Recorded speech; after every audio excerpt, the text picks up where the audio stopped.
Hello, Hi, John. John. Good evening, Gary, Jan, how are you? Jan. Good. How are you? Doing well. Great. I see Lisa and Barbara and St. Clair. Hi, Hello, how are you? doing well.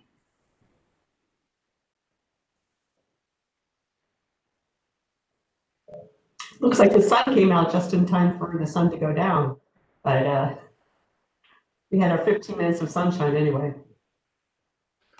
I think it's going to change starting tomorrow. It's going to get nicer and nicer here for the next. Yeah, can't wait. Getting close to 60 on Wednesday. Yeah.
Good evening, everybody.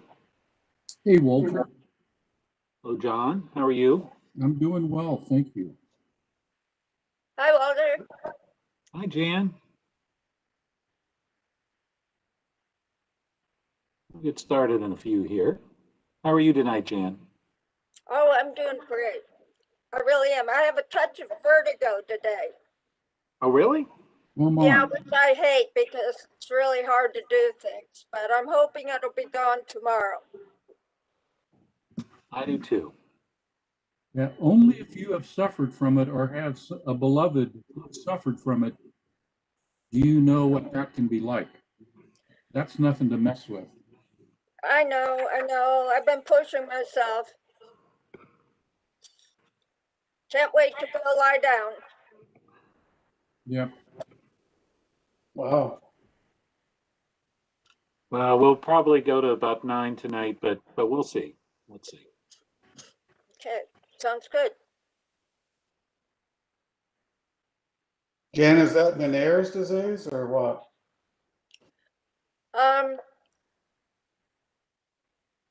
I'm not sure. I'm not sure. They haven't been able to figure it out what's causing it. But sometimes it goes on for months, and sometimes like this, it just rears its head, and I'm hoping it'll be gone tomorrow. Sounds a little bit like Meniere's disease. Yeah. have you ever gone to an ENT, ear, nose, throat Oh, doctor? absolutely. Yeah. And they tested me, and when they tested me, I moved my head this way and that, it went away. Huh. Hmm. But it's back today. Now, I don't know if it's a result of my shot or not, but the day of my shot and the day after my shot, I was completely fine. Hmm.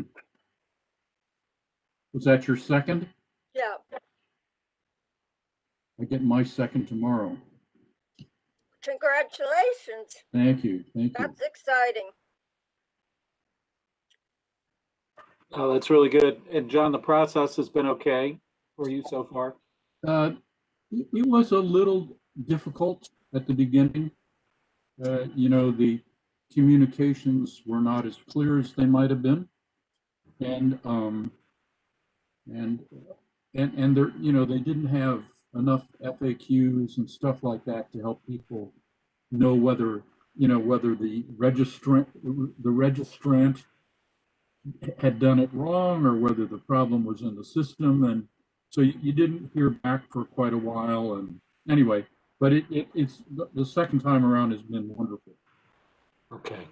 All right. Well, fingers crossed for tomorrow too. Yep.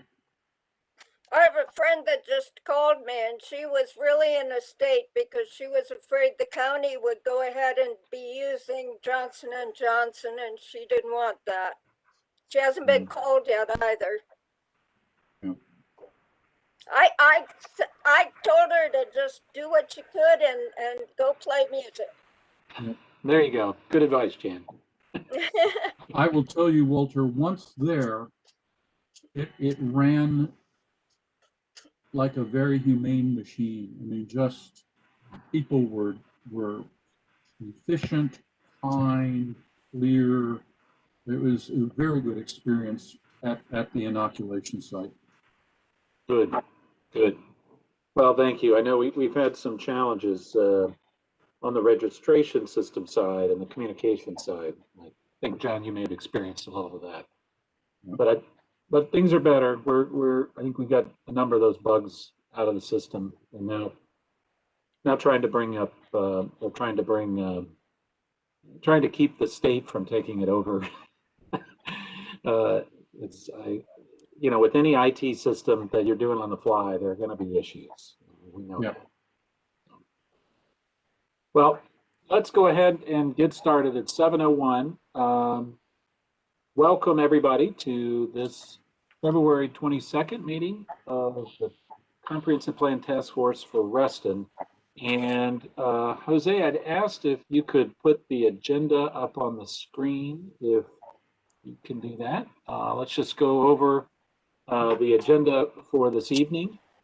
We'll have a few updates on subgroups and also have an opportunity for any final Q&A with county staff on public health and equity, and then talk a little bit about next steps there.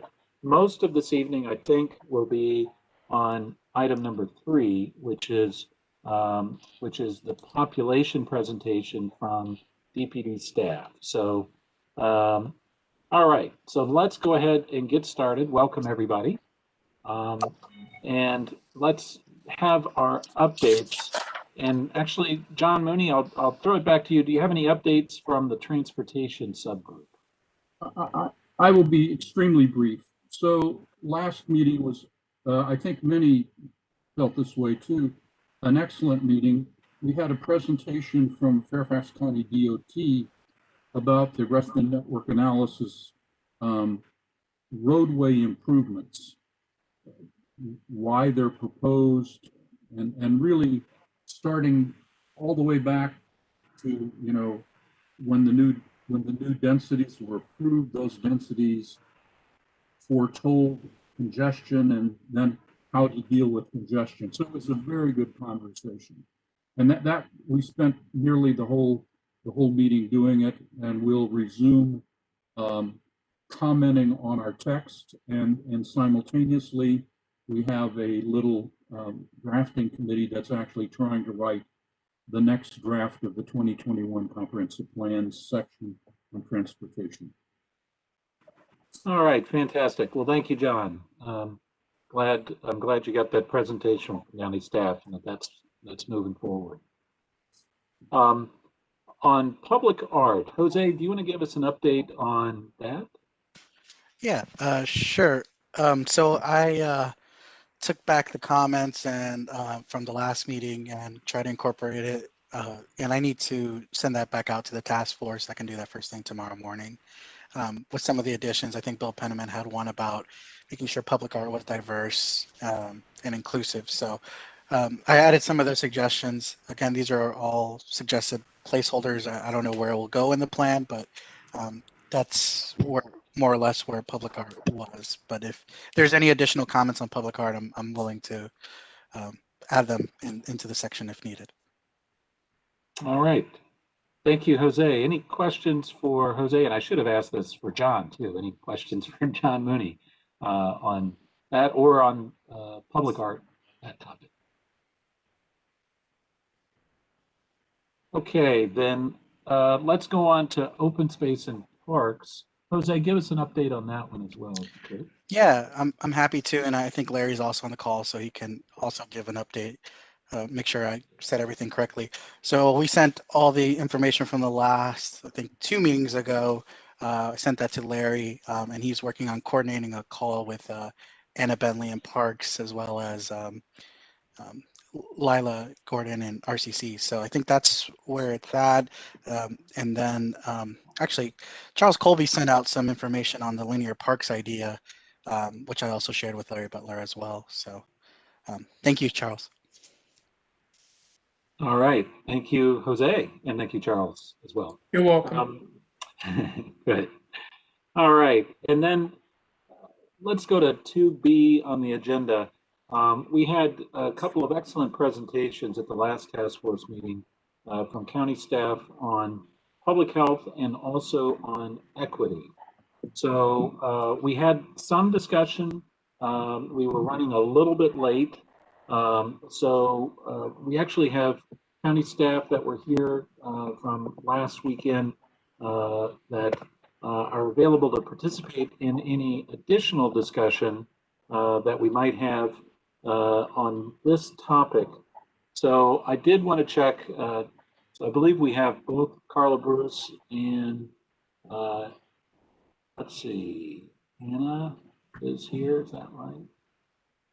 And so do folks, yes, there we go. Sorry, I'm having a hard time getting through my screens here. So I wanted to see if anyone has additional comments or questions. And I realize we're starting from cold here, but if folks have comments or questions on either public health or the equity discussion, I thought we had some. I thought we had some very good conversations, and I believe I'm struggling with my. I think Tammy has a hand up. Okay, thank you, Jose. You're helping me out. Tammy, go right ahead. Yeah, both of those presentations, all three of those presentations were fabulous. Can we assume that we are able to, will we be permitted to add the health and public safety part to our plan, please? Yeah, great question. Jose, do you want to talk about that? I know that's something we talked about a little bit as in anticipation of the question. Yeah, I think it's well within the scope with what the One Fairfax policy is, and as a policy plan for even looking at the rest of the comprehensive plan. So, I actually reached out to Michelle Kimmel, which was kind of the originator of the public health idea, and Michelle's talked about it, but we were thinking about maybe there being a small working group similar to the population group that they did to kind of work with county staff, Carla Bruce, Anna Ricklin, and Robin to provide some ideas. Michelle, you're more than welcome to add additional things if I missed anything. But yeah, I think that this is a good opportunity for the task force to get some ideas churning and then provide to the whole task force at a later meeting. Thank you. Michelle, did you want to add anything there?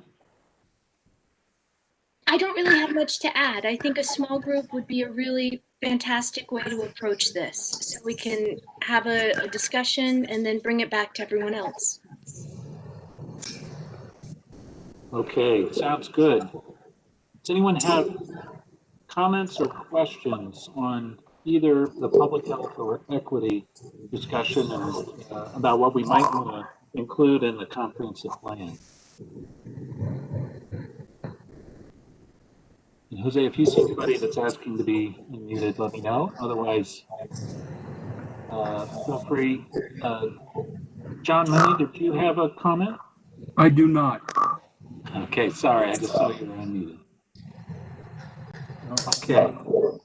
Well, very good. Well, thank you, Anna. Thank you, Carla, for being on the call tonight. I would just point out that I think for both of these topics, I think we have a very interesting opportunity with the timing of this task force to introduce perhaps some new concepts into Fairfax County's comprehensive plan, specific to Reston, but this wouldn't be the first time that Reston tries something new out. So thank you both, and Jose will be coordinating input, and I would say anybody that would like to be part of, I guess I would call this maybe a technical subgroup with Jose, to please contact him.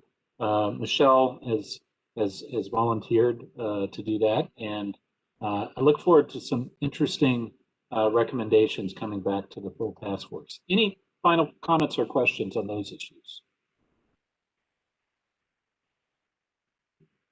Okay, well, thank you. You guys are welcome to stay. I know we're about to dive into the population discussion, but don't feel compelled to, but totally your call. All right, so let's move on to item number 3. We have a presentation this evening from the Department of Planning and Development. And I would just remind everybody that this is a topic that was part of the original charge of this task force in terms of getting a handle on Reston's population target. It's taken a good amount of diligent work by DPD staff and also by some good folks at the Reston Association to really get the arms around what are some rather technical issues, and it's not quite as simple as you would think. But after working through the data, working through actually a methodology and a number of assumptions to go into this, we are now working here to this presentation that Clara Johnson is going to give us. And Clara, take it away. Okay, I think I need to be enabled to share the presentation. Oh, there it is. Somebody was already. Okay. There you go. Do you see that? Yes, that's coming through perfectly. Okay, very good. Well, thanks everybody. It's good to see you again. Again, my name is Clara Johnson with the Department of Planning and Development. I was here in November to brief you on how staff quantifies the comprehensive plan and talk about what methodology we could use, especially in trying to convert that information to population estimates. So today I'm here to present more information that's intended to help the task force with their discussion of the future of Reston. So the new information, well, 2 parts of my presentation. One is to talk about that comprehensive plan potential and how you can compare that to what's on the ground today. And then after that, I have some case studies where we can compare specific zoning approvals to the specific comprehensive plan guidance for that property. You may remember, well, you may not remember this, but I remember this. I shared this with you last time.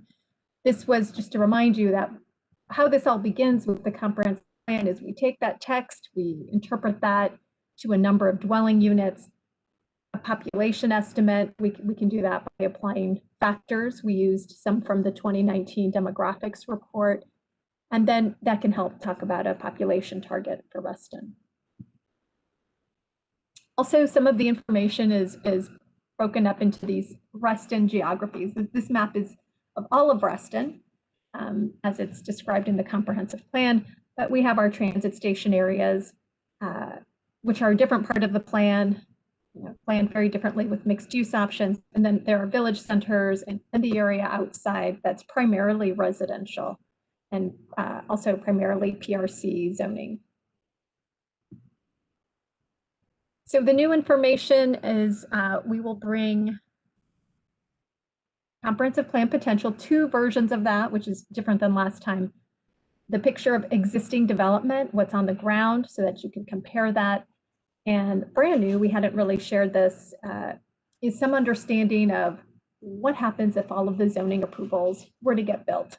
That's another way to compare that to existing development and the comprehensive plan, and have a different way of looking at what the potential is. So the last time we talked about how the comprehensive plan has so much flexibility that there is no one set of numbers that can reflect the comprehensive plan, especially in areas that are planned for mixed use. You can have a range of, in that mix of the office use, the residential use, there might be a range, and a picture of that could look like this. This isn't a specific example in Reston, but the very same guidance in the comprehensive plan could have different outcomes. You can have more of the residential, or that part of the pie is smaller and more of it is taken up by commercial uses or office uses in this example. So that's just a reminder that if given that flexibility, we are bringing you two versions of the comprehensive plan potential this time. We call one the maximum residential scenario. What if we take all of those mixed use options and we just maximize the residential component? So that would be one picture of the comprehensive plan. The other is, what if we take all of those options that maximize commercial development, and those are the ones that get implemented? And we call that the maximum non-residential scenario. And the numbers in the comprehensive plan, there's a table there for the transit station area. Those are the first. Those are really a picture of the maximum residential. But tonight we're bringing you both pictures, both that and the non-residential. So here it is. And this is the first time you're seeing all of the Reston area together. In the past, we've shared numbers that are for the transit station area, or we've brought information that's for the areas outside. And so we've, and I do have to thank the small group that worked with staff, especially Larry Butler, John Mooney, Commissioner Carter, for, I know they've spent a lot of time looking at what could be assumed, what's been approved. And so we were able to look at those details, but we're bringing you the results of that work. The maximum residential scenario, that's showing a maximum of about 73,000 dwelling units. But the office is more in the range of 33 million. If you look at that maximum non-residential scenario below in the green, with the green heading, you see the residential drops in that scenario to about 58,000, but the office goes up. And that total non-residential development goes up. So we're going to use those as part of the comparison. Existing development, you've seen numbers like this before. Here's a picture of, again, all of Reston, although in this case, we broke it down so that you can see what's in the transit station area and what's outside. And what you might expect is there's a lot more housing outside of the transit station area right now. The introduction of residential development in the transit station areas is reflected with that 9,400 dwelling unit number. And that's more recent development in the past, I guess, this past decade or two. The zoning scenario. So this is what if, well, I guess I'll say it this way. So I'll go back to this chart. You could compare existing development to the comprehensive plan and look at that difference and say, well, that's the potential that hasn't been realized. But we all know that there have been zoning approvals, some of which haven't been built or have only partially been built. And so, of course, there's interest in understanding what if all of those are come to fruition, are built? So we came up with a way to figure that out for the transit station area and the areas outside. We took all of the approved zoning cases. Sometimes in approved zoning cases, you have buildings that will remain. As a part of it, you have some new development. So we had to be careful that there wasn't duplication.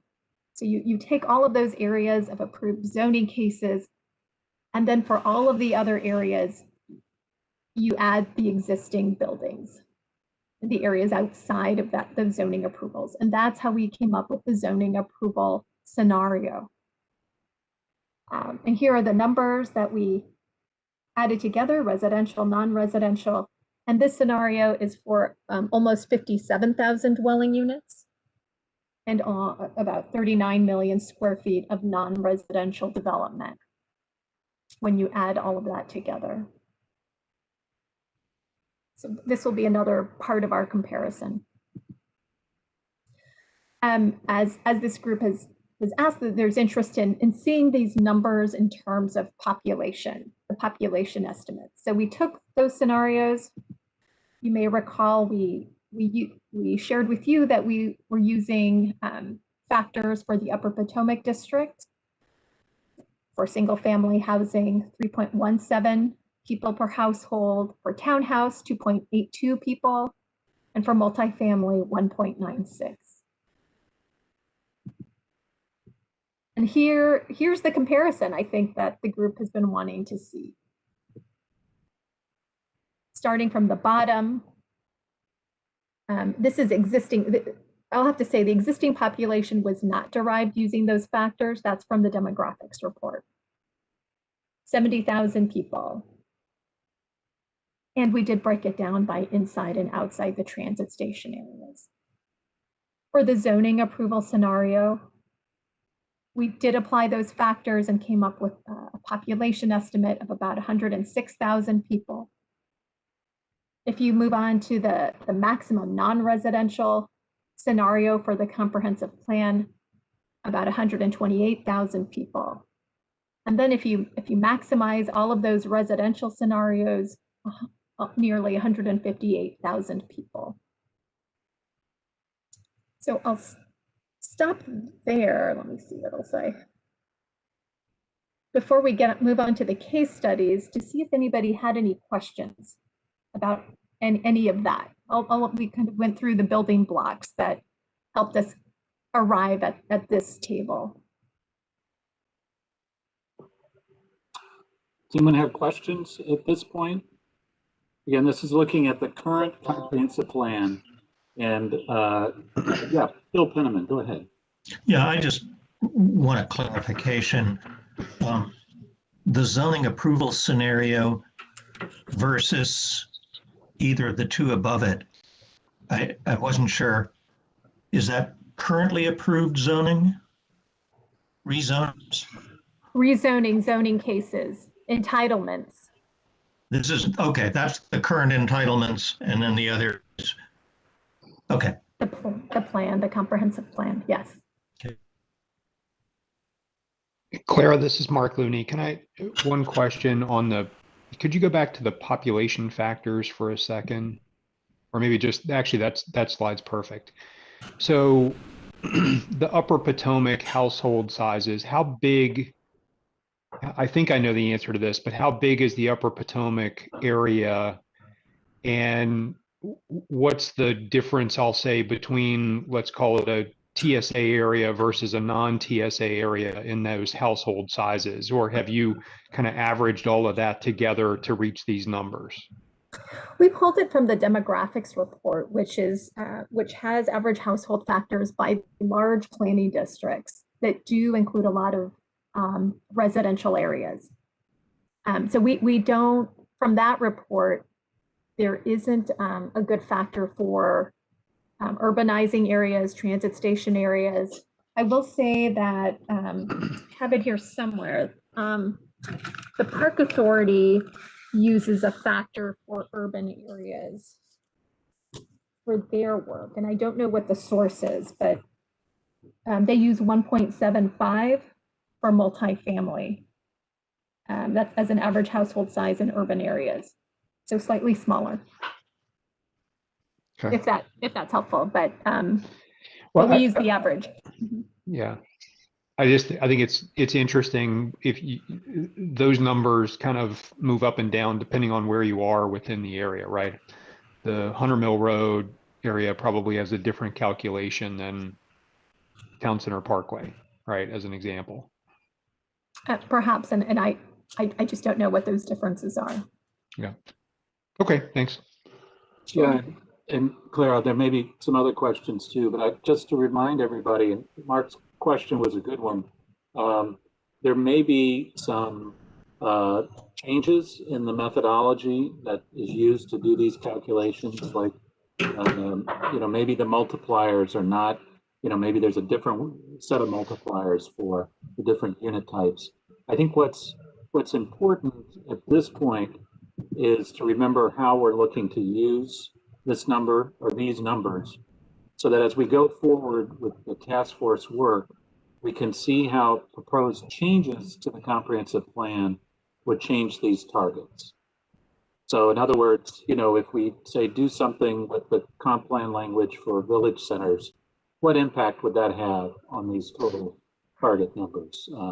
So this really provides what I'm calling the plan baseline. So the comprehensive plan baseline that we're starting from in the current comprehensive plan. So even though if we change some of the assumptions, and I welcome, and as a matter of fact, I encourage everybody to be thinking about the assumptions, as long as we're using the same assumptions, this gives us the ability to see the relative change to anything that changes in the comprehensive plan going forward. Other questions? Mr. Mooney.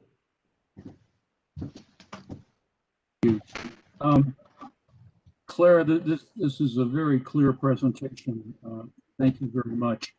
I finally had a chance to sit down and put on a single spreadsheet the numbers that your team came up with in Department of Planning and Development, and the numbers that John Carter, Larry, and I had come up with. And I just want to point out, just to make a note of it, it's not a big point, but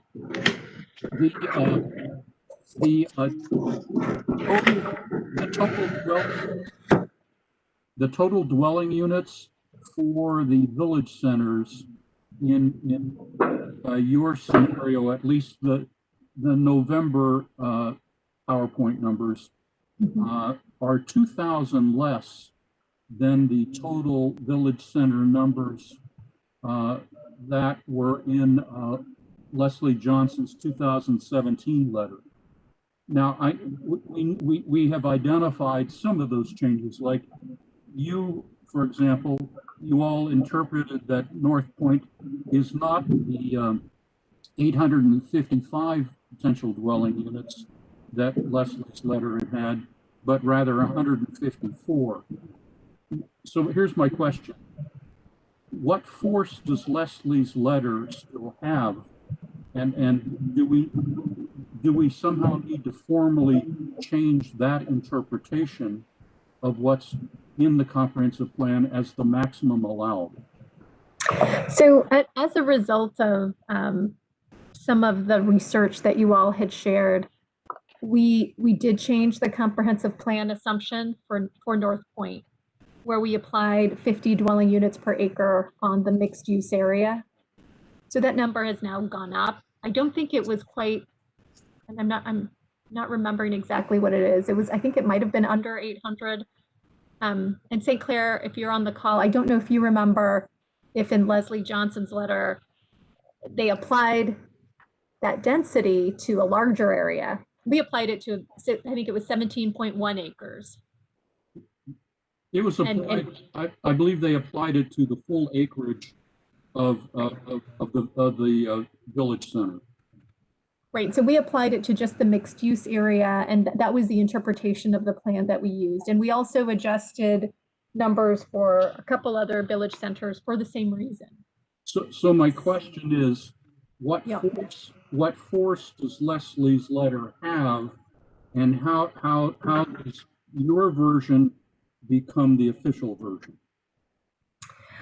It's the interpretation of the comprehensive plan is what matters. And I think the Reston team is clear that they had to let me know, because I don't interpret the comprehensive plan for development review purposes. But they, in doing my research with them, after seeing some of the data that you all provided, they let me know that's how they interpret the Reston plan. I'm not sure if anybody from the Reston team could say more about that, but they made it clear that 50 dwelling units per acre applies to the mixed use areas of some of the village centers. And that's how we're to interpret the comprehensive plan. Would anybody like to add something to that? Yeah, this is St. Clair from Department of Planning and Development. And I just wanted to add, and that letter, the Leslie Johnson letter that was referenced, that was a letter that was prepared during the time of, there was the Reston zoning ordinance amendment process that was going on at that time. And that process has basically been put on hold. There was nothing ever acted upon. So again, there is, that letter was part of that process, but that was not any official a letter that would have any standing over, like Clara said, the interpretation of the comprehensive plan. So St. Clair, let me just jump in. There is an opportunity to clarify the language through this process, correct? That is correct. And John, I think that's where you're going, right? That's exactly right. How does an old interpretation become superseded by a current interpretation? Because in fact, Leslie's August 2017 letter was reaffirmed in a planning and development staff report in December 2018, prior to the Planning Commission's hearing of the PRC amendment. So it was said twice, and I just want to make sure we have a way to officially supersede that. Yes, whatever the result of this process and interpretation made, that would have the standing. Okay. Yeah, and I would say if something's requiring interpretation, most parts of the plan are clear enough to where there isn't ambiguity about what it means. So that might be a good place to add clarity. Thank you. Okay. Thank you, John. Bill, did you want to say something? Yeah, go. Well, Bill, I was just gonna. Right. So I think the letter Leslie put out wasn't necessarily an interpretation plan, but it was trying to demonstrate where staff came up with the numbers in the plan to come up with the density. I think it was at that time 15 dwellings per acre for the PRC portion. So it was essentially showing the math behind the plan to where the numbers came up with. So I think to call it an interpretation, maybe a stretch, it was just more to show those numbers. And if the plan changes, as we've already pointed out, some of the interpretations changed after that letter related to Village Center specifically. That changed during the process, which was reaffirmed by Fred Sullivan, Director of Department of Planning and Development at that time, who said it should be on a smaller end than originally we interpreted it. Thanks, Bill. All right, thank you, Bill. We've got several hands up. I'm a little off my game, so thank you for everyone's patience. I think I'm back in here. We got Tammy, David Vanell, Gary Burton, Michelle, and Bill Penman. So Tammy, the floor is yours. Thank you. Claire, would you mind going back some slides to, there was one where you had hotels in there? No, one more. Okay. How in the world, with maximum residential scenario on the top line, you get 4,800,000 hotel square feet, and the non-residential you have less? But I just am like, where are 4 million, almost 5 million square feet of hotels supposed to go? That just jumped out at me and slapped me around a little bit. So when we quantify the plan and there's a list of uses, of non-residential uses, we know that when we share this data with our planning partners and transportation and parks and schools, that we can't overstate, we can't just focus on the office. We would be overstating the potential. And so often there's a percentage that's allocated to hotel. And this difference, I did notice this difference in the maximum non-residential scenario. I think it just means that, you know, these are percentages that are spread through the mixed use options, or the areas where there are mixed use options. And it's probably just a difference in percentage that probably got moved to office than hotel. So, and the same thing with the retail, it's a small percentage that we try to include as potential, so that there's an account for that kind of traffic, that day round traffic for the industrial uses. It's probably different for the institutional uses. I would have to look to see where the institutional uses are, but these aren't specific hotels that are planned in one part of Reston. These are, it's a component of the mixed use scenarios. If that makes sense. I understand that, but when you look at the area of Reston and you contemplate almost 5 million or even 4.5 million square feet of hotel, I'm going like, something's wrong here. That is a lot of hotels. And we are surrounded, between us and Dulles, it's hotel, hotel, hotel. You go down to Tyson's, more hotels. Vienna, more hotels. Herndon hotels. I mean, where are the people coming from that are going to fill these hotels? And that's my concern is, are we realistic? I know this is a formula that you're using to allocate this space, but that is one thing that jumps out. Retail, you can have large stores, but we all know what's happening to retail, that it is shrinking. Yes. The hotel, you're not going to shrink hotel room sizes. You're not going to have business if you shrink them any smaller than they are. So, and hotels can be convention centers and ballrooms and that kind of thing. I get it.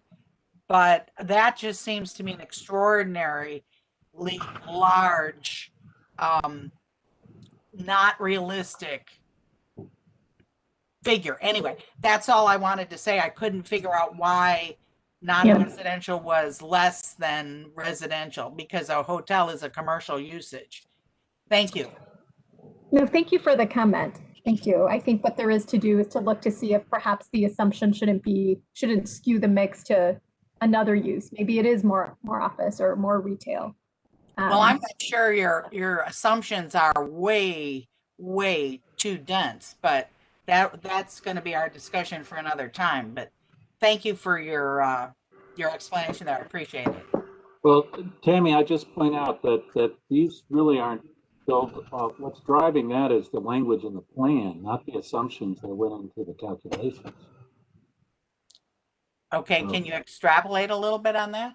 Yeah, so basically to develop these scenarios, county staff, and with the help of RA, went through every site in the comprehensive plan where there's additional development called for, and then added them all up. And that's the actual figure. Well, I will tell you that when we being the Reston Planning and Zoning Committee, we're looking at the Wheelie area in Comstock. I think they had 4 hotels in the part of Comstock north of the tollway. 4 hotels possible. And it was possible. It wasn't they were going to do it, but yeah, that's a lot of dense hotel rooms in a certain spot. And we don't want to get back into where we're overdeveloping one segment of our menu like we did with the luxury apartments, and now we're sitting on them. So that was my only concern, is practical. Got it. Okay, thank you, Tammy. Very good. Let's move on. David Vanel's next, and then Gary. Thank you, Walter. I've got a question about your final slide. Could you shift there? Okay, the bottom of the bottom row, the 70,225, that's clearly current or maybe 18 months in the past. That's data from there. So the question is, because the other three scenarios are looking forward, what are you talking about in terms of time with, say, the zoning approval scenario or the comprehensive plan maximum non-residential scenario? How much time between now and when we arrive at those population figures? Right, that's what's missing from this graphic is an understanding of time. Although zoning approvals are used to develop forecasts to understand how much of that might come online after it's been approved. I think I remember if I have a slide that the forecast would be how you would understand time. Let's see. So you see the numbers here. They range from 70,000 to almost 158,000. I'm going to go ahead. Right. I had an extra slide in the back. Let's see. Just in case somebody asks a stupid question. No. Okay. So forecast is a whole other set of data that's derived differently. You had a presentation about how complex that methodology is. Here's the forecast from the 2019 report. And at 2045, it goes to nearly 110,000 people for the Reston area. And that is calculated based upon existing conditions. If nothing else happened. I'm sorry? No, this is based on development trends too. They look at pipeline data. And so, right, looking backwards, none of this has been adjusted for COVID times. Sure. But before COVID, these were the trends that pointed to this population, and they update this every year. We just they're probably really close to publishing the 2020 numbers. I think the reason I asked the reason I asked the date question, if you will, is we have been looking at 2050, for example, as an end date to plans that we already know about, or the county already knows about, or have factored into the spreadsheets for funding and things like that. And so I'm just curious how that look at 2020, 2030, 2040, and 2050, how that marries up to the numbers you have given us in this chart. Right. Well, there simply is no date. It's one of the things we don't know. We don't know. I think I've already demonstrated that we don't really know what the mix of uses will be. And so the best that we can do is we develop these ranges, these maximums, our understanding of maximum. We don't know the mix, and we don't know when it will happen. And so the forecast is one way to look at it. If you're talking about infrastructure planning, you can go through an exercise to understand how to accommodate this maximum amount of one of these maximums or somewhere in between maximum. But it's a different question to say, when should that infrastructure be online? Unless you're prepared to have that infrastructure. Go ahead. Right. One other question for you, and I think probably for John Mooney and Larry Butler. In the chart that John and Larry developed that sent out this afternoon, it's a total population for Reston Association, presumably Reston Association members and their families and all that stuff. What are we missing in terms of non-RA people in Reston kind of at this moment? You want me to take that, John? I know I would. So what is missing, Dave, is Reston Town Center is primarily. Okay. And then And what does that represent in terms of numbers? well, I think Clara had it on one of her other slides. I think, you know, if you look at the breakdown between, I think you had TS and everything else, Clara, in one of those slides. But For existing, I think it's about 10,000 people in town, in the town center primarily. Although there's residential units in Comstock now, you know, a handful of others that have been built in the TSA, some of which actually are RA. So, yeah, there's kind of the delta. Okay. Okay. Thanks very much, folks.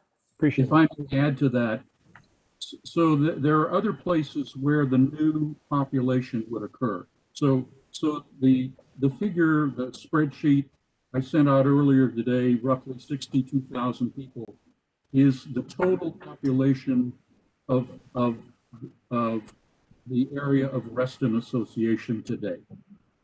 Right. And what would be added would be what Larry talked about in the TSAs, but it would also include, this is a little twig, but for example, Deepwood is in our one Reston area, but it is not RA, it is not PRC, and it is not TSA, but it's in our one Reston area. That's a little example. More importantly would be whatever additional density is foreseen for the village centers, and also whatever additional densities are foreseen for areas like, for example, Barron Cameron Retail, which is Home Depot area.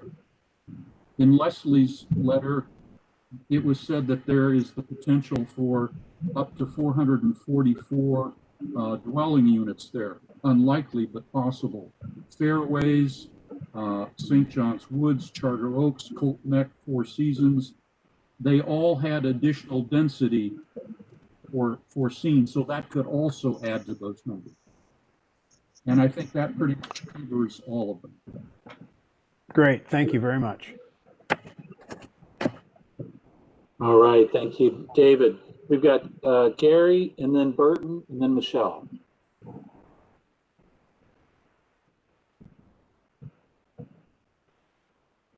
Gary, go ahead and unmute yourself. Sorry, could we go back to the chart that Claire ended with, that chart? I guess I've seen, you know, the numbers in the comp plan and other documents that John Mooney has sent out in the past and so forth, and other discussions. And I was always stunned by the numbers that I've seen. And of course, this chart, you know, really demonstrates, you know, the concern of what we're looking at here. If I look at what's approved, it's 106,000.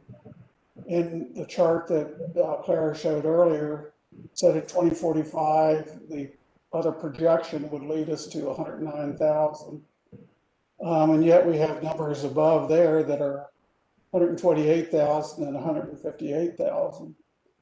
And that is a very major concern in this plan to me, where we're going. If I look at the 106,000 and I think about where we are today and whatever it is, 71,000, I don't see how we ever get to the approved level of 106. Just, you know, driving around and knowing the area and so forth, where are all those people going to fit in at that level, much less levels beyond that? So I hope we're, as we write, you know, the comprehensive plan here, concerned about what is Reston going to be here in the future and how you realistically fit that in to numbers that are in the plan and a normal planning scenario that I'm used to. So I think that's my basic comment, but a great presentation and a lot of work by Claire and all the people in planning and development, and of course, you know, Larry and the two Johns. So that's my comment. Yeah, thank you, Gary. And I think just to underscore or put a fine point on what you said, the top two lines here represent basically the cumulative population numbers in the existing adopted comprehensive plan under a maximum residential scenario and under a maximum non-residential scenario. So just so everybody understands, if we as a task force, if basically we say, all right, forget it, comprehensive plan's fine, that remains in the comprehensive plan, and landowners and developers would come forward with rezoning applications, and the current comprehensive plan is the primary guide by which these rezonings are reviewed and judged. So I just want to make sure everybody understands how this all fits together.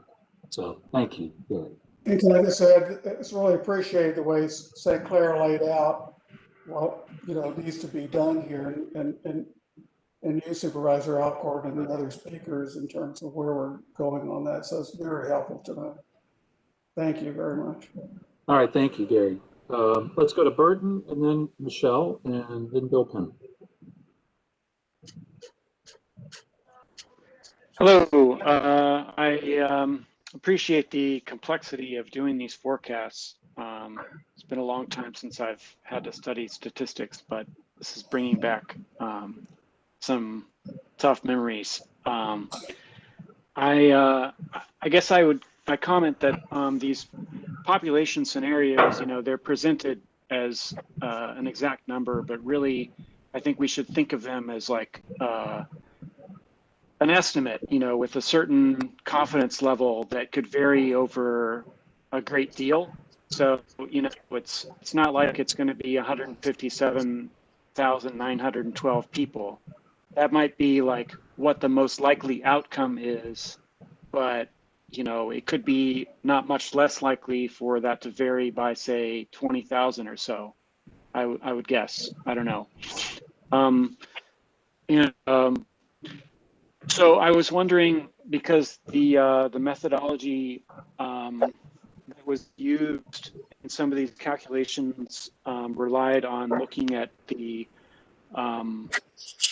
numbers of individuals per dwelling unit type in 2019. So I was wondering if county staff had tried to or thought about looking at trends in, how the numbers of people per dwelling unit had been changing over time. Like, was the number of people per single family home trending downwards, and at what rate? And, would that be useful at all projecting out to the future or not? And then the same for the other dwelling unit types. Just an idea to try to get a more accurate forecast of what the population levels would be out somewhere in the future. Thanks. In that same demographics report, they do chart the last 50 years of the county average. I don't know if,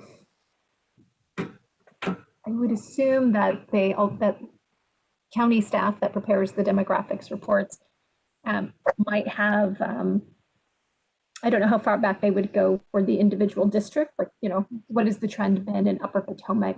But what I do know is that the county average has been pretty steady for at least the last 20 to 30 years. And we have that, I don't know if St. Clair, you still have the link for that chart, or maybe, I don't know. It's something I thought we could share that with the group and send that link. St. Clair, I don't know if that's something you could do. Yeah, we can share that link with the task force. But it was relatively steady for decades. So at least there's that level of confidence. But it is important. These are just forward projections based on past trends, and that's just the best information we have. And of course, it would take time to notice a trend that's trending up or down. Hey, Clara, to that point, this is Mark again. To that point, when the last comprehensive plan update was done, the prior task force had gotten some data on assumptions, or not assumption, absorption of the number of units in terms of demand over a period of time. Do you happen to have those numbers handy from 2013, 2014, and how they compare with today? In other words, with the opening of rail, are we seeing a faster absorption of units in this submarket, or is it still stayed constant even with the rail? You know, I would have to look into that. I don't have that information. Because I think that may answer the question of, or could help clarify or inform the discussion of kind of set aside the number of units approved. What are the actual number of units that are being absorbed on an annual basis? Because approval doesn't supply doesn't necessarily meet demand, is the point. Yeah. Okay, let's, Burton, did you have anything else? I think he was done. Yeah, I actually was also curious about trends in the age distribution of the population. You know, since some of our topics have to do with planning for healthcare and schools, you know, it might be useful to have a projection of not only what the population is, but what the age distribution of the population is. Okay, I think there's it's called a census designated place. Reston is a census designated place, if I'm using the right term. And what we can do is share the link to a lot of data about the breakdown by age, language, ethnicity. We have that data for it may not exactly be this one Reston study area, but it's pretty darn close. And so I think that would be a good source of information for a variety of demographics, demographic statistics. So I think that's something that we can share with the task force, share that link. That would be interesting, Clara. Thank you. But you know, then I'd be curious, you know, of course, also like, okay, this is what the age distribution is now, but what about 50 years from now? You know, is it something that can be forecast or not really? I haven't seen that type of forecast, but I can direct the question to our population forecasting group.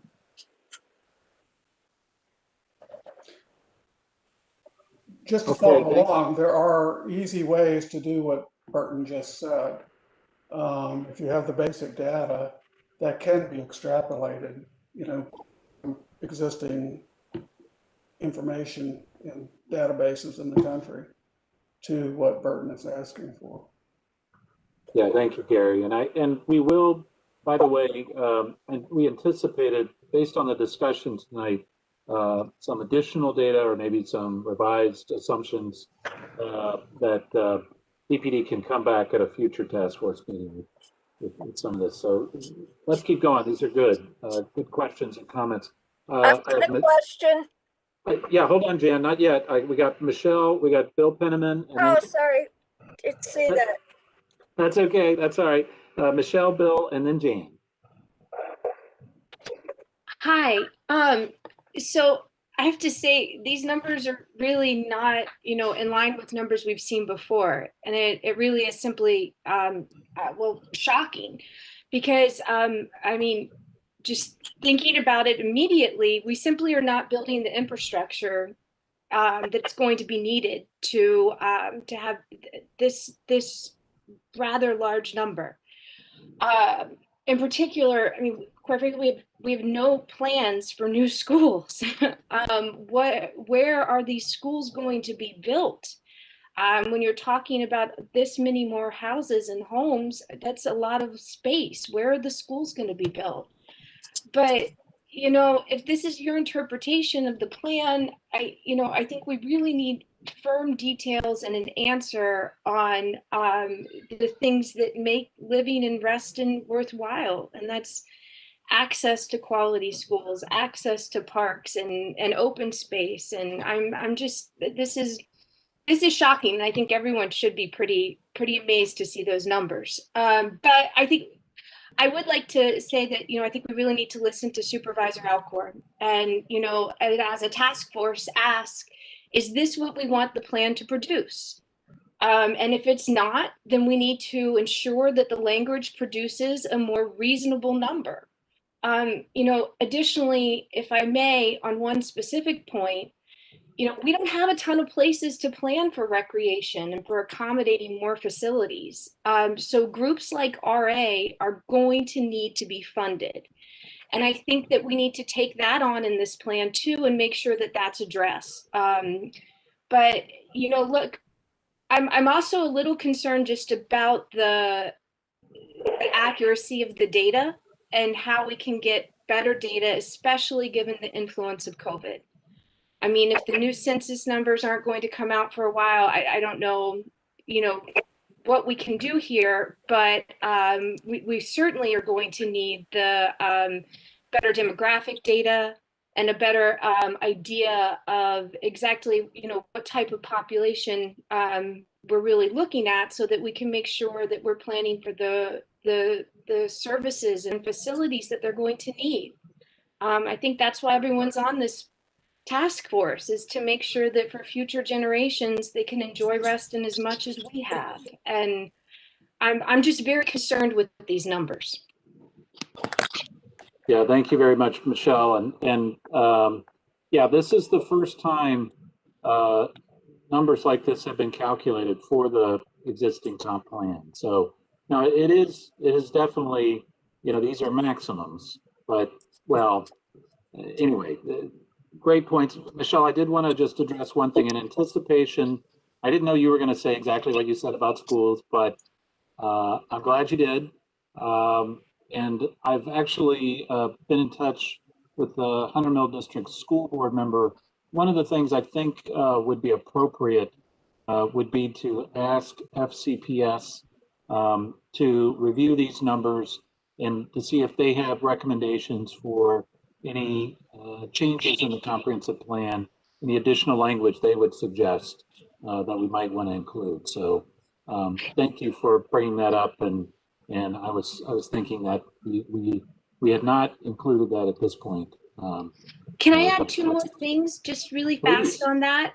Yeah. I don't think it would be FCPS that would be the right group rather, but one thing that's really missing from the comprehensive plan is a discussion of childcare and early child education.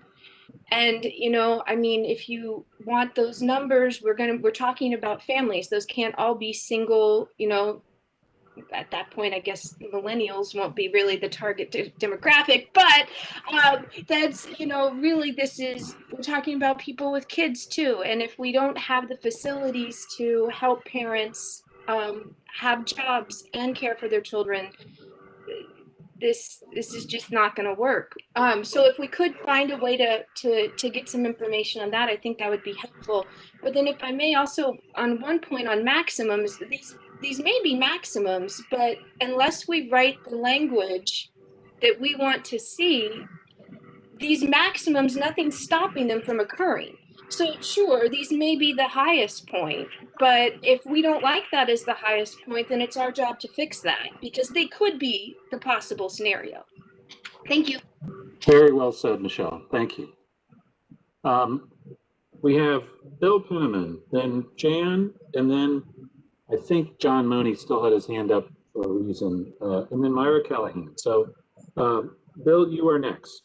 Yeah, Claire, a couple more clarifying questions. In terms of the village centers, you made an assumption of 50 dwelling units per acre inside the mixed use areas. But if I recall correctly, there is also a cap in the plan at 0.25 FAR for those areas. Do you get 50 dwelling units on a 0.25 FAR? And I mean, I'm surprised by the number. I'll refer that question to my Reston planning friends, either St. Clair, Bill, if he's still on the line, on how that, and it might be that we need to go do some more math to calculate. That's fine. Take a look at that and take a look at the assumption, which we've heard about in other settings, that the current ordinance is written to cap the number of people per acre in the PRC areas.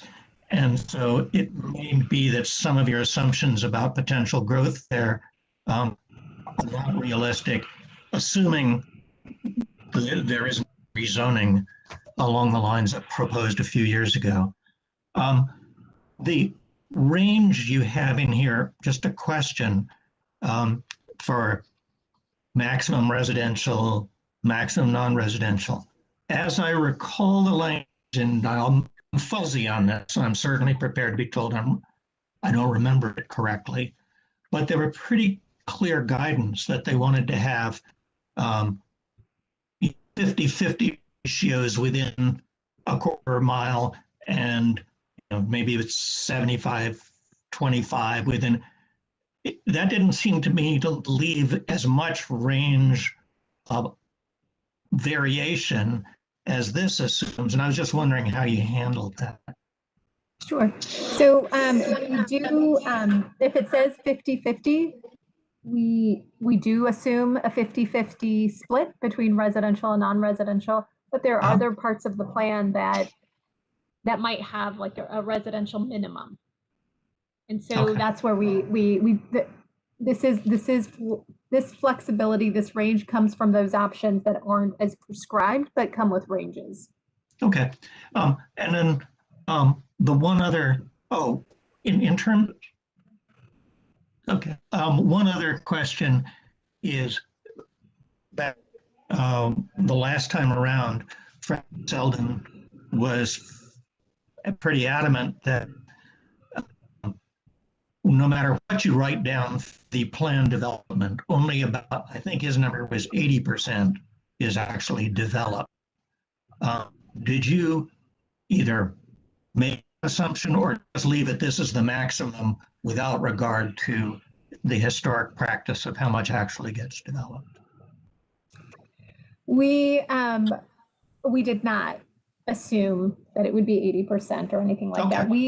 We use the intensity that's shown in the plan, and I will, in the interest of, I know there are a couple more questions in the queue, but it's just that you've all been talking about these comprehensive plan maximums, and I wanted to remind everybody, they're based on the stated intensity and those percentage ranges, but there's, when people come in and implement, let's see, how to begin. When Fred Selden says, or has said, his experience is that only about 80% of the plan might come to fruition in some of these places. Part of that is that in some places the plan gets maxed out, and in other places it doesn't. And in other places, they just don't come in to implement the plan. Things stay as they are. And all of that cumulatively is what results in people in not achieving, so far, Fairfax County not achieving this maximum.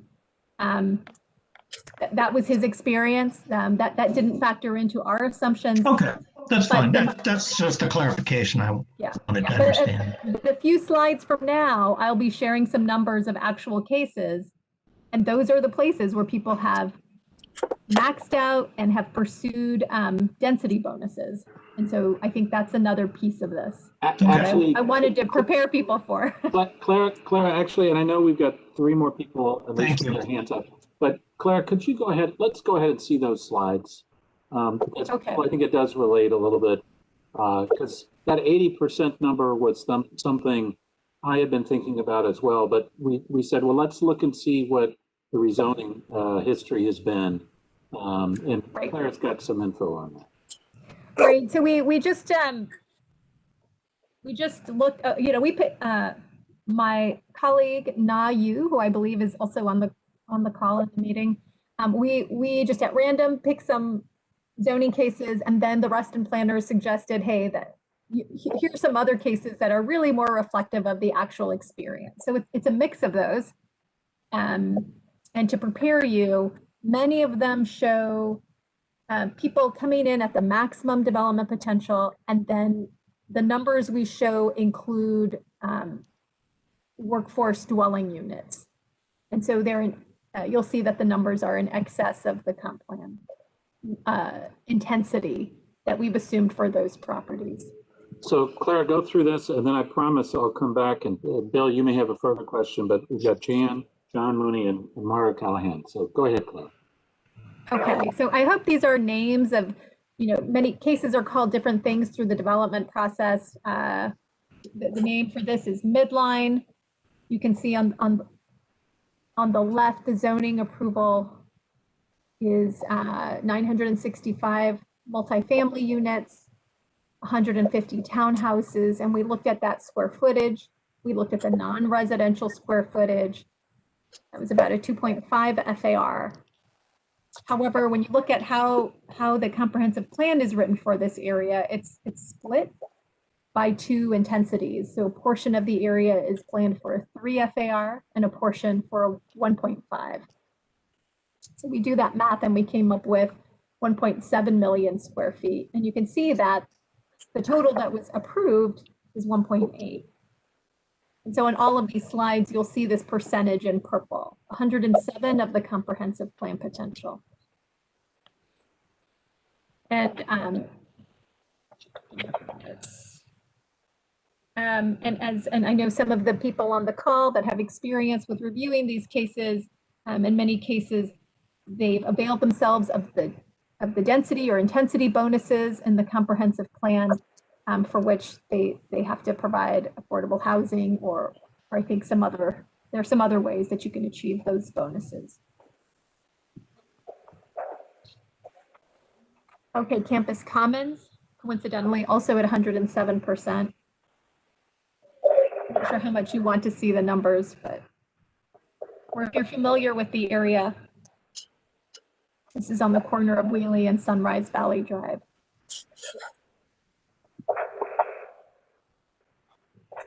Here's a case on Roland Clark. Let's see. All my controls are covering the name of this, Roland Clark Place. This is a case where there's an existing office building that was part of the rezoning. And the other building is multifamily for 306 units. And they've come in at about 41% of the comprehensive plan potential.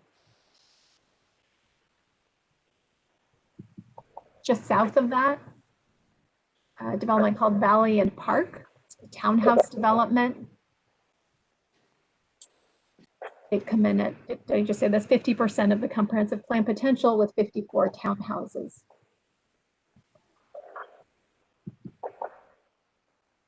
Austin Properties or Reston Gateway. We calculated this as coming in at 118% of the comprehensive plan potential.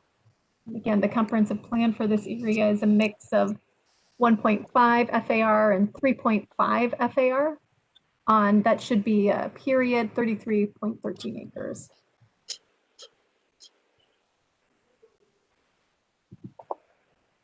Reston Crescent came in at about 104% of the comprehensive plan potential.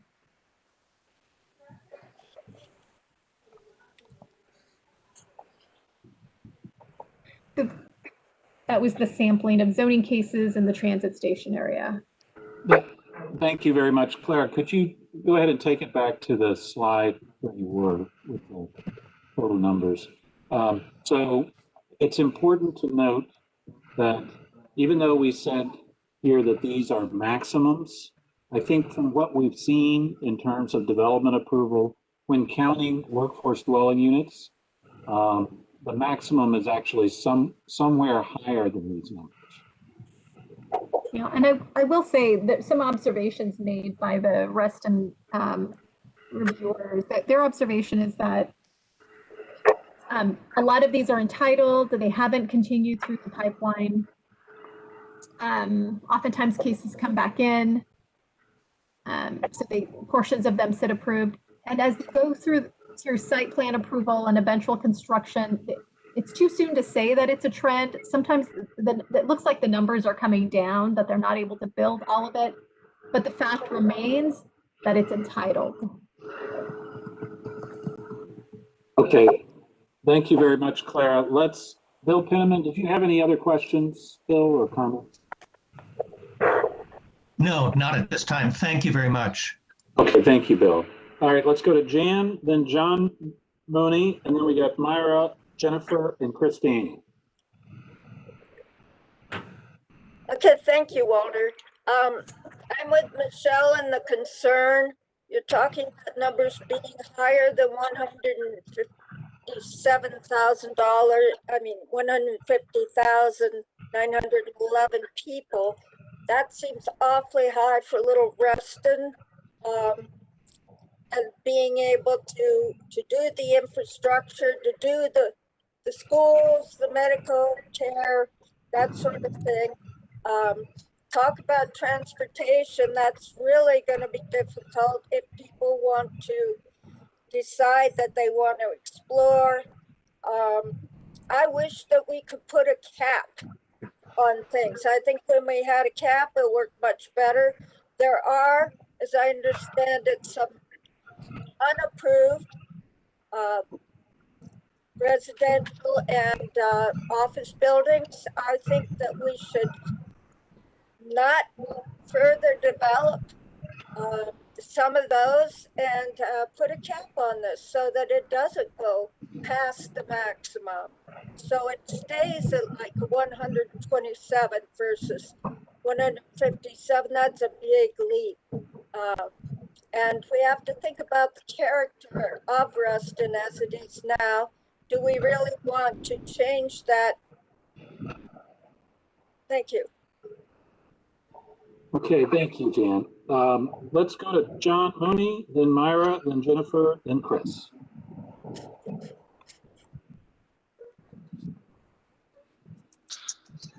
Thank you, Walter. Claire, I tried to share this question with you toward the end of last week, but your case studies illustrate it very, very well, and it has to do with those minimum residential and maximum residential and maximum non-residential scenarios, and then all the in-between ones. And my question was, so it's clear that there's a certain inverse proportionality that's presumed, that as residential goes up, non-residential will go down. It's presumed. But in fact, so my two questions are, is there in fact an enforceable point of equilibrium between residential and non-residential? And is there a enforceable boundary of residential plus non-residential? And the case studies seem to indicate there is no such thing, that it's totally up to the discretion of the Board of Supervisors. If that's so, can there be any language in the comprehensive plan to seek that point of to encourage that point of equilibrium and to encourage such a boundary? Does that make sense? Yeah, no, absolutely. You know, the reason we monitor development in Reston is so that with all of these moving parts, development in the pipeline, people have the benefit of the information when reviewing these cases. I mean, I'll see if staff that's on the call that have experience reviewing these cases might share their thoughts on how that information is used during the development review process, to see if you know, I do know that they look at what the mix is for the area. I don't know, St. Clair or others on the call, if they want to add anything. I could say more, but I think your experience might answer the question better. This is Bill Malin. I would say I currently don't review Reston applications, but I would say, you know, the 5 years that I did participate in Reston review, we looked at a couple of things. We looked at the site-specific language, if there was guidance site-specific about what the mix would be. Typically, it would be identified as transfer station mixed use, residential mixed use, and those are defined terms in the comprehensive plan of, transfer station mixed use, 50% residential, 50% non-residential. Residential mixed use was at least 75% residential. Then we'd also look at the fact that there was subunits and there'd be goals and targets in the subunits about the total amount of residential unit, total amount of non-residential square footage. And we would take it not only that application that would be in front of us, as well as existing and previously approved applications in that subunit to understand where we're at in those target numbers.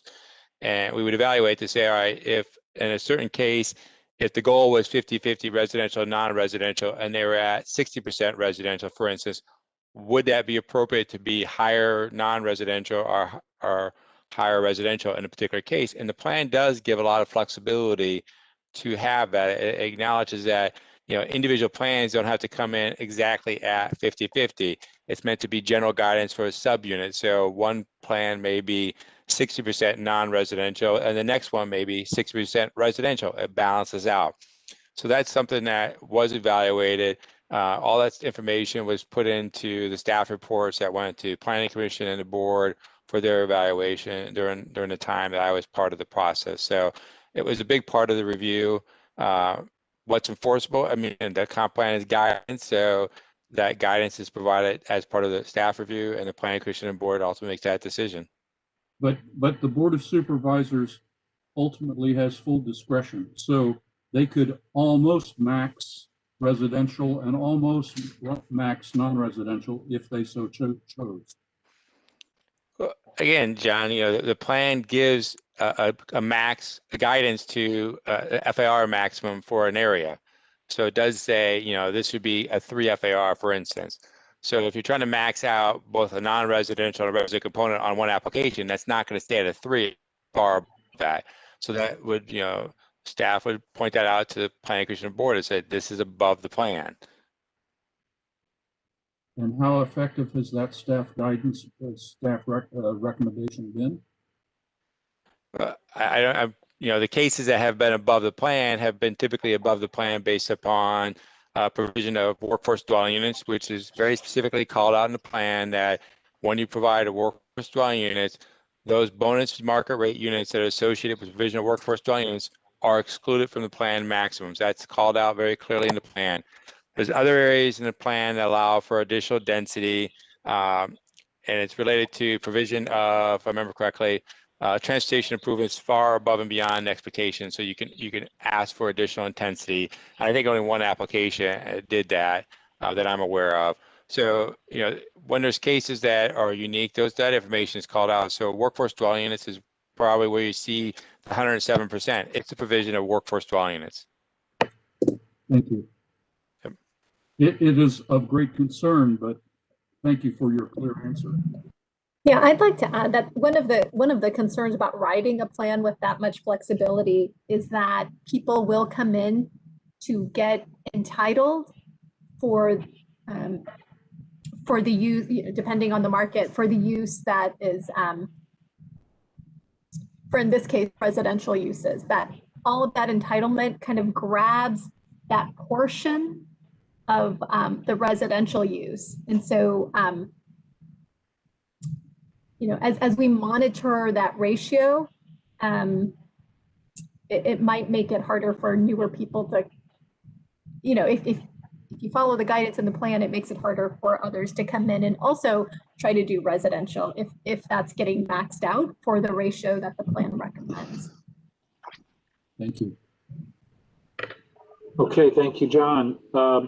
We've got Myra Callahan, Jennifer, Chris Daniel, and then a few more hands. All right, go ahead. Hi.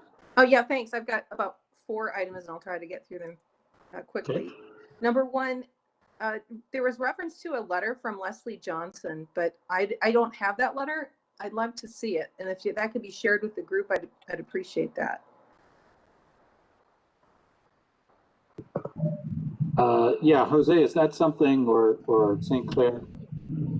You're right. You can dig it up and share it with Myra. Yeah, it doesn't have to be now, but I mean, it was referred to a few times, and I felt like I didn't understand what people were talking about. Yeah, that could be sent out. Piece of the methodology. Yeah, we'll make sure that's posted or sent it out.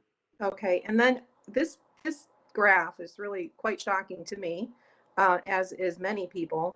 And I'm just looking at this graph, and I also am thinking about schools. And if you look at the current population, if you look at the blue, which is, you know, Reston, and assume that the corridor is not very much built out, but you look at like what, 50,000 people, and then you look at what's approved for the corridor.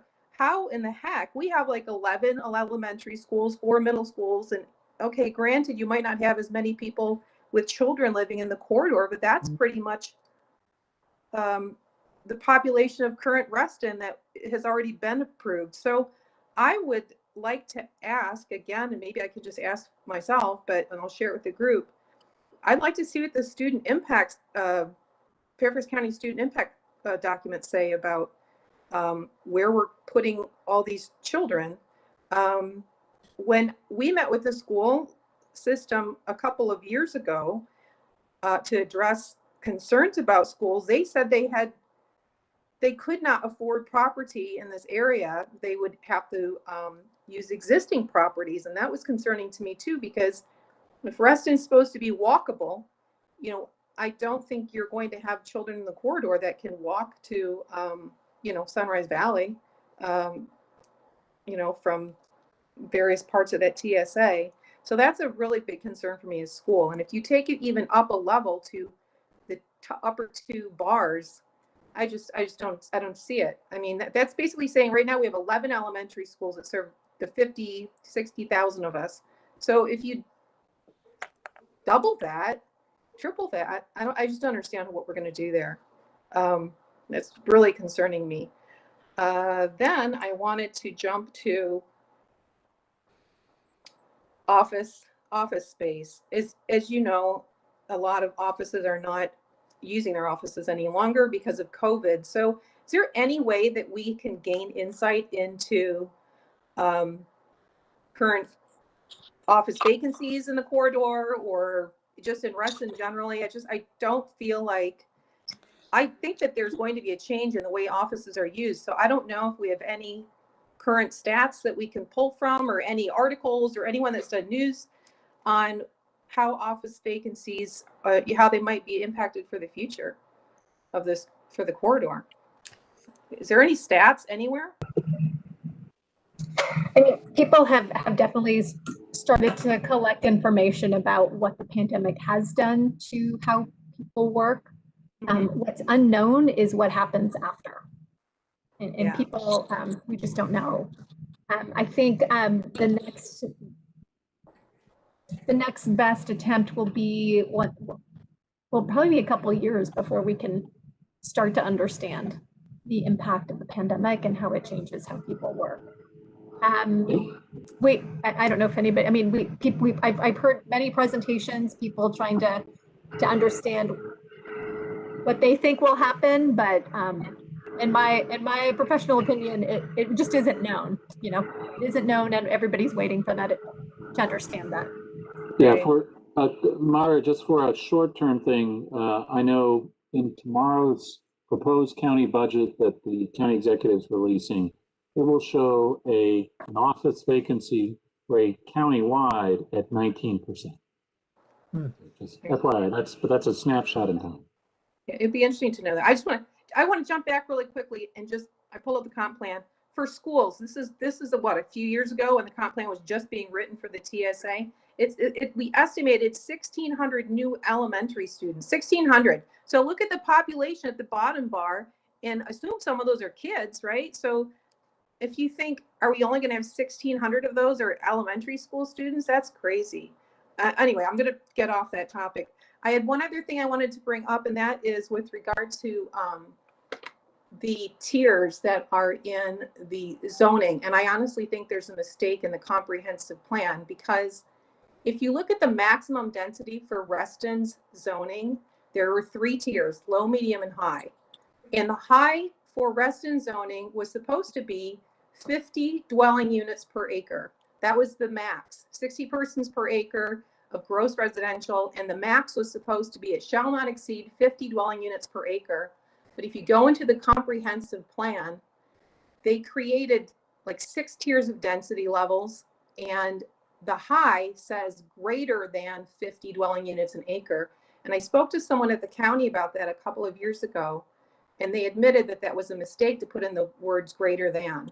So I'd like that to be addressed as we talk about density in the comp plan. And I'm done. Thank you. Okay, thank you, Maura. Let's go to Jennifer, then Chris, Daniel, and then I believe Michelle and David had their hands up again, but we'll see. Jennifer, go right ahead. Thank you. I would like to concur with some of the speakers before me and say that these numbers are big and much larger than I was expecting them to be.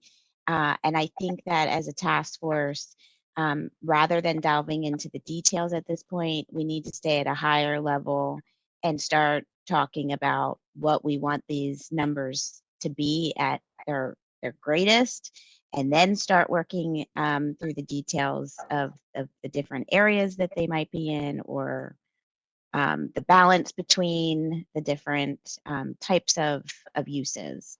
But I think we should also keep in mind that that 70,000 number does not include these bonus densities. It does not include the ALUs that are currently out there that we know that people have not gotten permits for having people, renting out their basements. And it certainly doesn't include the zoning amendment that's before us now, where it allows for some additional ability to create these ALUs. And so those are also people that are in our community, and we know that they exist. We all have neighbors, and we know that there are people that are renting out their basements already, even without permitting them correctly. And then my third one is to look at land limits. We need to think, if we don't have the land, then where are the developments going? They're going up. So think about, say, a Paramount building that's 15 stories tall and has 100 units in it. So maybe 310 people. Do we want to add that type of building in mass to Reston? Because that's where you can go. You can go up when you run out of land. Also want to recognize that the transportation numbers that the transportation folks use when they're designing our facilities for roads and such, they use a different calculation than we use in the comp plan. And we need to take that factor into consideration as well. And then I think that the jobs to housing ratio is a really important ratio that I would love to get some stats on where Reston currently is in that ratio, because we all know that busing people in from outside of Reston is expensive and complicated and creates all kind of infrastructure problems. So we should be looking at that. And need to also realize that this is not a static plan. We have a task force like this that comes, every so many years and re-looks at the plan and retweaks those numbers. So if we look to reduce these numbers, we're not limiting ourselves for the next 50 years or the next 30 years. We have the ability to tweak the plan. And that's probably the place that we need to get to, is tweaking the plan. Right now, it feels like we need to really alter the plan to me. And I'd rather be in a position for future task forces for us to take care of it now and allow that tweaking to occur versus a mass change. And then my very last thing is, I would love to know, and I know we all can't get on the phone and give a number, but we have the chat feature, and I would love for the members of the task force to put in your number. Like, let's start seeing what people are thinking. If our existing population is 70 and the plan is saying we got 157, where do you fall in your head for what you think that number should be in the plan? Thank you. Thank you, Jennifer. Yeah, again, we're going to have to talk a lot about what we do with this number. And the idea is these numbers are created as a basically adding up of all the site-specific guidance in the current comprehensive plan. So to bring these numbers down, we basically have to go and take development out of the plan for specific areas. And we've had the discussion of doing that for village centers and some other places. You know, I think we're going to have a lot of discussion, and this is a very good discussion so far about where we go from here. So, thank you, Jennifer, for those comments. Chris, Daniel, and then I believe Michelle and David, unless I got confused about the hands. I'm gonna echo the comments about early child care, which I think are going to be particularly challenged, being a parent of a young one. But I think larger perspective, I guess, from a preservationist mindset, I think that we need to think about planning as both a proactive and reactive science. And with Reston's history and obviously the new city, Garden City movement, I really think with the addition of the TSAs and these numbers we're seeing here, we have to think proactively about what does this plan say about the new Reston, because Reston is continuously evolving. We can't deny that if you look at the population numbers as it's grown from the community it once was to the community envisioned by Robert Simon to the place it is now.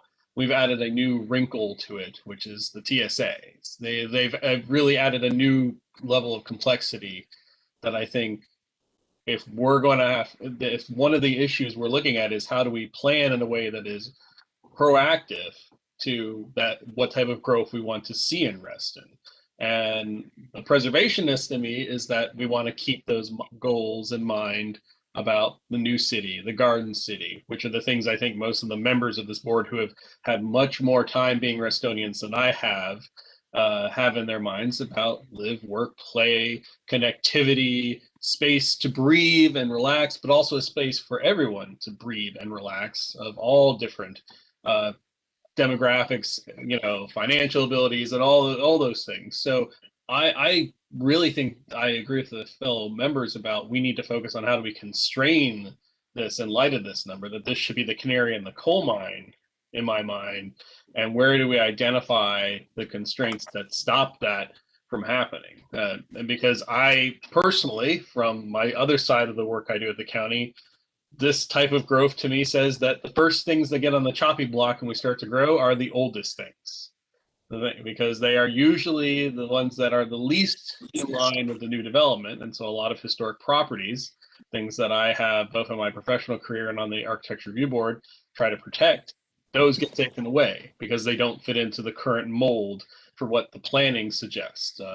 The API building would be the key example. It didn't fit into the current mold in which the community was going in. And so I would want a plan that tries to balance all of that. But I want to be on board with whatever that vision is, that pulls those strings from the future Reston from past Reston. I know it's super, you know, aspirational, but I really think that's got to be there and up front, because I agree with everyone when I see these numbers as someone who's only been in Reston for a very short time. That's pretty shocking to see where we could end up. So that's what I have. All right, thank you, Chris. Appreciate your comments there. And I think Michelle and David had their hands up again, but maybe not. Let me call Michelle. Yes, I did. Okay, There's one thing that I think might also, you know, when we're talking about numbers, it's really hard to grasp what that means. And one thing that I think could be really useful is something that a number of us have wanted for a while, and that's really a map that shows us if what is already received zoning approval were to be built today, what would Reston look like with that? So instead of seeing Campus Commons as the version that we just saw tonight, let's see it up and built as it was presented, and then everything else too. So you could almost walk through what that Reston looks like, because that only gets us to 106,000 people. But, you know, then I think we can also have a better idea of what, if any, space is left at that point? And I just think that's one thing that's really missing. And then I would like to also just echo Jennifer's comments about the job ratio. Whatever data we can get on that, I think would be just incredibly important, because otherwise we are just on a path to, a whole bunch of houses and not the jobs that we need to keep people wanting to come here. So so those were my things. And I mean, I think we can get that map, but it would just be, I think, really helpful for us to see that. Michelle, thank you for asking that. And I've seen a map kind of like that. St. Clair, wasn't there something like that pulled together a few months ago? I can't remember. That actually shows at least the location of all the properties that have been rezoned since 2015. Yes, there is a development map that shows. I think that was shared before, but yeah, we can make sure we share that Okay. with the task force again. We'll bring that back, Michelle. Thank Okay, you, as well as I wasn't sure. Yeah, okay. the jobs to housing ratio numbers too. Yeah, that would be really great. Okay, thank you. All right, thank you. Very, very good. And then David, did you have your hand up again? I believe you did. Yes, I did. Thanks very much. Let me try to put a different perspective or a slightly different look at this population scenario chart that we're all seeing. This is a statistical analysis, if you will, in large part. So what I'm going to say is it applies to whatever those numbers happen to be, whatever those numbers happen to work out, either through our efforts or future people's efforts. The point here is, for example, on this thing, the non-TSA area goes from 53,000 to 70,000 in X number of years. And it's not going to be a small number of years. It's going to be a large number of years, 20,000, 20 years, maybe more, right? That's a growth of 17,000 in the non-TSA area, which in comparison to what's happening in the TSA area, it's minuscule. The TSA area goes from 17K to 87K. So there's a jump of 4 times, over 4 times what the jump is in the non-TSA area. And the point I'm trying to make is that however you shift these numbers around, that's what's supposed to be happening. That's why we have the TSA. That's why the TSA is designed as, and I'll say the U word, it's an urban area. And there's nothing wrong with that. It requires us to be very, very inventive about how you link the TSA and the non-TSA areas, how easily or more difficult you make transportation techniques to get between the two. But the design of the TSA, the design of the TSA area is doing exactly what it should be doing and attracting more people and more building and higher building. That's where those 15, 20, 25-story buildings ought to be going, not up at North Point and not down at Hunter's Woods or at Tall Oaks. So again, this is, I think some people, and the numbers are remarkably large. And so I want to caution people not to get panicked about this, because those numbers are going to change, but the proportion isn't. The focus is slow growth or no growth or redevelopment at the same level in the non-TSA areas outside the TSAs. And the development is going to be where it ought to be, right next to the metro line. So lots of smart things going back and forth, Michelle and Bill and others, and I'll forget somebody, but lots of smart comments, and we just need to do this smartly. So I'm done. Thank you, David. We've got, I think, 2 more hands and getting close to the witching hour of 9 p.m., but let's go to Tammy and then John Mooney. Tammy, I believe you had your hand up, right? Thank you. Yes. All right, good. Love you to death, David. Totally disagree. There's urban and then there's megapolis. And we can't function in Reston now. We have no infrastructure. We have no money coming forward to build the $4 billion worth of infrastructure we need.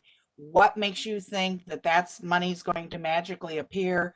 We need, for these huge numbers of people that would go in the TSA, number one, we need a functioning TSA. That is yet to be determined. Sadly, as far as Metro goes, will it function? Number two, to the point of offices and the ratio of people to jobs, that is huge. If you don't have that, you have a disconnect. We need park space. We can't get we get pocket parks in the TSA. We can't get a big, beautiful park there. There's one supposedly in a plan coming forward, maybe someday, by Tishman Spear, just north of where Wegmans is going. But that is way off in the future and may never get built. We need park space within walkable distances. There is none. We need groceries, we need retail, we need libraries, we need all kinds of services. There is not room. You have the Reston is such an odd TSA in that it is a block in most places north and south of the metro. And it's very difficult. You want to be smart about how you integrate that into the community. Well, dude, there's not really enough room to integrate it. So it's very, very difficult. These numbers are astonishing. I agree with you. I don't know where you would put 850 more people in North Point. You could fill up that parking lot with high rises and then you would have no shopping center left. So we need to reduce not only TSA numbers, but Reston numbers. We need to keep our community healthy and keep our open space so that we are a biophilic community and that remains, so that we do remain the attractive community in Fairfax County, because we don't allow ourselves to be marauded by somebody else's outrageous idea of our population density and what that should be. The other thing I want to bring up, and this is probably verboten, but we got a 30% increase in our density number thrown at the last second with no notice to the community. I think it was 20 when Della Fay did it, and I think it was 2015. That has never been explained rationally to the population of how that happened. Even if we took that out, we are still gasping for air as far as, can we handle this? Can we handle this kind of population intelligently and with good design? And you and I sit on the zoning committee. We know the design we're getting. It is not fine design. It is the cheapest possible design in most cases. So when we get a fine design building, we're like, oh my God, thank you. This is fabulous. So there are so many problems that I see as an old timer in Reston, and I want this place to carry forward for the next generations to be Reston. Thank you. All right, thank you, Tammy. I have John Mooney, I believe, and then we'll see if there's anybody else before we wrap up. I'm a slow learner how to lower my hand, Walter. I don't need to speak. Okay. All right. Does anyone else have comments or questions at this point? Yes, Walter, I've got some thoughts. Hello, Mr. Carter. Yes. These are I think they're reasonable thoughts, but I'll offer these for, and what I'm interested in, what are the next steps? I think where we are in this plan, that the plan was written in a very flexible manner. I think it's taken us several months to even calculate the housing and the commercial. That's one indication of this flexibility. I think it was probably significantly aggressive in terms of the numbers. And maybe that was, I don't know what to do about it at this point. Maybe that was all right. But I think our task is sort of see what happened, it's flexible, and to tamp it down based on our experience. And I would suggest a 6-step process. Number one is clearly spell out what does the plan actually, what is the maximum allowed in the plan? And I wouldn't try to make too many judgments on that. Well, they don't build to the maximum, or maybe they do, and maybe they don't. It looks like they are building to the maximum. The one case was Roland Clark Place, which is not finished yet, by the way, and that's why they're not at the maximum. So the first step is to figure out where we are. And most important is what is left. What is left to be built? The next step is, again, determining what's left.